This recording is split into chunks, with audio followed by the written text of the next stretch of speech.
Today we are going to start with dative covalent bonds.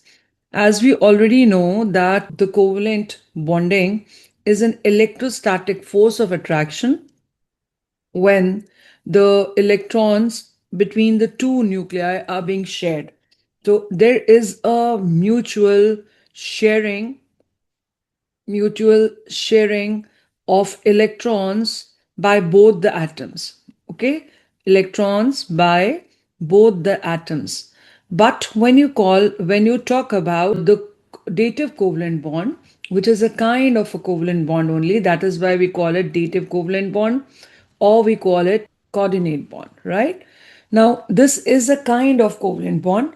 Now, as I told you that there is a mutual sharing of electrons. That means the hydrogen also share its electron, this atom, and this atom also share the electron. So both of them are mutually sharing, and the shared pair of electron is having an electrostatic force from both the nuclei. So it's been attracted by both the nucleus, and that kind of a bonding is known as covalent. But when we talk about the coordinate bond, or when we talk about the dative covalent bond, then the sharing is actually done by one atom only. The complete pair of electron is basically shared by one atom only. There's no mutual sharing there.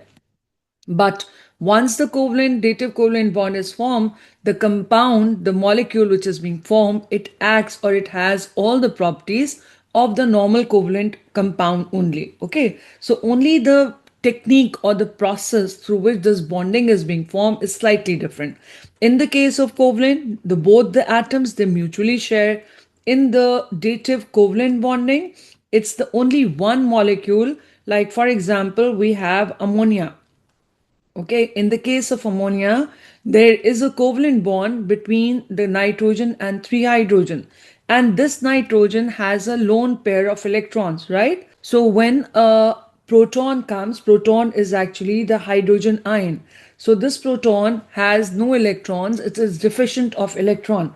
So these lone pairs are being shared. They are being shared by the hydrogen proton there. And the charge of the hydrogen proton is then overall shifted on this particular molecule, and that is how the ammonium ion is being formed. Okay, so here we can easily see that the shared pair of electron is only being shared by the nitrogen, the complete pair. Whereas in the case of a hydrogen, which was showing a covalent bonding, there was a mutual sharing of the electrons by both the hydrogen. Here, the lone pair is being shared by one atom, which is nitrogen, towards the electron deficient. So there is one donor and there is another one which is an acceptor in the dative covalent bond.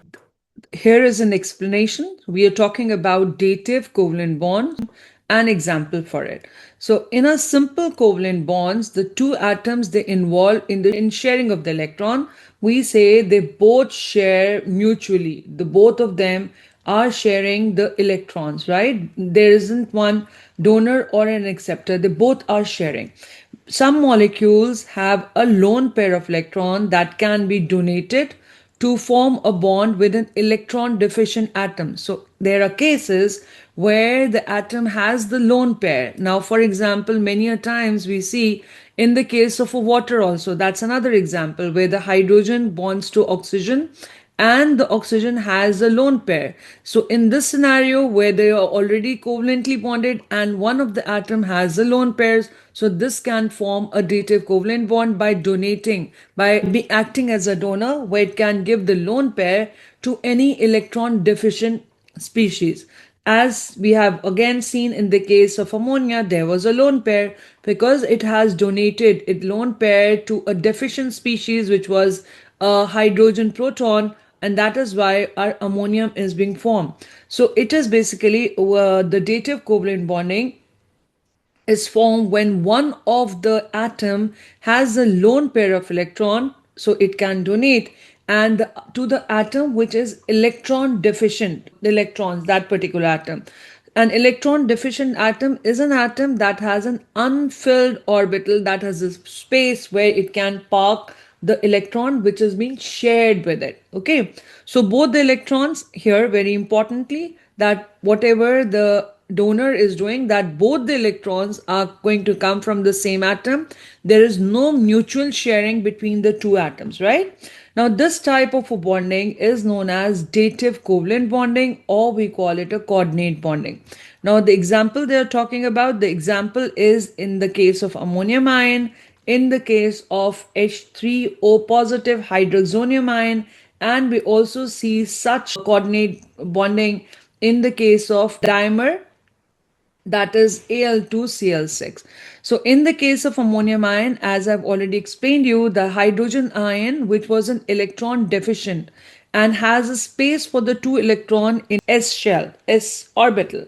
The nitrogen atom in ammonia has a lone pair of electron, which it can donate to the hydrogen ion to form a dative covalent bond. So example completely tells you that there is one electron deficient species, and that becomes the acceptor of the electron, and there another species or an atom which has a lone pair, so that becomes the donor. So there is one acceptor of the pair of electron, another one is a lone pair donor. So that is how the complete pair is being shared with another species which is electron deficient. So this is what we call the dative bonding or the coordinate bonding. And once the molecule is being formed due to dative bonding or the coordinate bonding, it start behaving like a proper covalent molecule. It will be having the same characteristic as the covalent molecule. This is a dot and cross diagram for an ammonium ion, which is actually NH4 positive. Now here, how the ammonium ion is being formed, nitrogen is forming a single bond with the three hydrogen, nitrogen belonging to group 5, so it has three bonded with hydrogen and it has a lone pair. Now the hydrogen or a proton ion or a proton or a hydrogen ion which is deficient in the electron. Now these two lone pairs are actually donated to this particular proton which is electron deficient, and the nitrogen has a lone pair. So when this kind of a bonding take place, so the sharing of the electron done by one atom, okay, completely shared pair of electron is being donated by one. This is a donor and this is an acceptor. Now what happens? The positive charge which a proton has acquired, that is going to spread on the whole ion. Now we always, whenever we have a coordinate bonding taking place, we always show it with an arrow. So the arrow tells you that from here the nitrogen was a donor and hydrogen was an acceptor. So the arrowhead is always towards the acceptor. Or many a time they only show you a straight bond just like a covalent, but actually we denote the coordinate bond by showing an arrow. The arrow tail is towards the donor and head is towards the acceptor. So that is how we show the coordinate bonding in this particular form. Now here they have shown you the dot and cross diagram. The ammonia has got the lone pair. This is your hydrogen proton. So once it is donating, look here, the red electrons, the lone pair has been transferred, has been donated to the hydrogen proton ion, and that is how the proton's positive charge has spread overall, forming the ammonium ion. So this is how it is. Now coming to another example, that is a very important example, aluminium chloride. Aluminium chloride is AlCl3, right? Now at a lower temperature, and it is a very good example of the dative covalent bonding that's in your syllabus. Now at a higher temperature, AlCl3 exists in a monomer form, that means in a single molecule form. But and the aluminium, as we know, it belongs to group 3, so it has the 3 electrons, and those 3 electrons it bonds with the 3 chlorine. Okay, so we can see that the aluminium, it's the 3 chlorine, the 3 electron of its own, and 3 it has shared with the chlorine, so altogether it has 6 electron. So we can say that the aluminium is electron deficient. So at a higher temperature, we can see that aluminium chloride existing in one molecule form, that is AlCl3.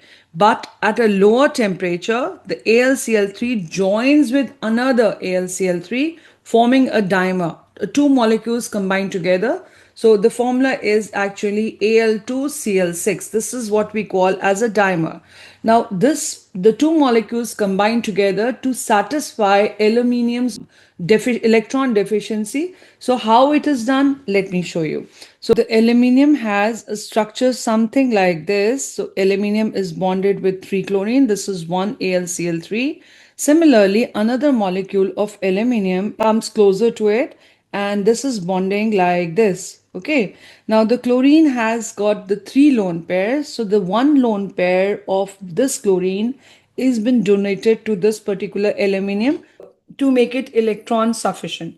Similarly, one pair of lone pair is donated to this chlorine to make it electron sufficient. So this is how the octet of the aluminium completes, and this is how the dimer, which is Al2Cl6, is being formed. We can now see the same thing in the form of a dot and cross diagram, that the chlorine 3 lone pairs, aluminum has altogether 3 electrons. So this is how this lone pair of the chlorine has been donated to this, and this lone pair has been donated to this to form Al2Cl6. We can easily see it in this particular dot and cross diagram also. Now, the last example, which is in our syllabus, so many a times the examiner asks us to draw the aluminium dimer. So this is how we'll be drawing the aluminium dimer. And if they ask us to draw a dot and cross diagram, so we can draw this as a dot and cross diagram, right? Now coming to the last example, that is of the hydroxonium ion. Now when you talk about the hydroxonium ion, as I've already told you that we have a water, and water has got 2 lone pairs.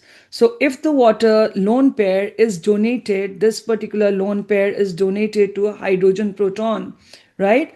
And they form a coordinate bond with the hydrogen proton, and later this positive charge spread over all onto the whole hydroxonium ion. So here this is another and the last example of the coordinate or the dative covalent bonding.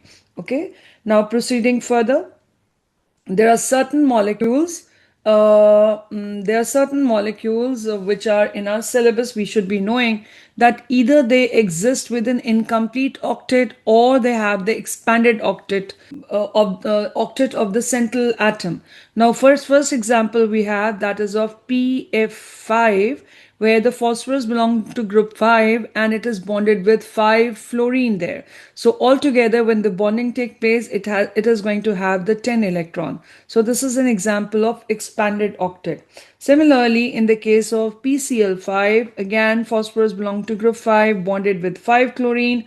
So again, this phosphorus, the central atom, will be having 10 electrons in its octet. So these are the examples of extended octet.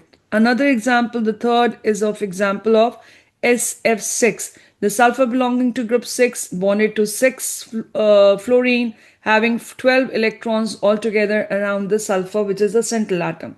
The next example is of sulfur dioxide, where it forms a double bond with the 2 oxygen. So sulfur altogether has got 10 electrons, right? So this is again more than the 8. Now here is an example of basically the incomplete octet. Sorry, it's of incomplete octet. Now this is the example of BF3. The boron belongs to group 3, so 3 electron, and it is bonded with 3 fluorine. So basically 3 and 3 makes it just 6 electrons in the boron's center atom's octet. So that's an example of incomplete octet.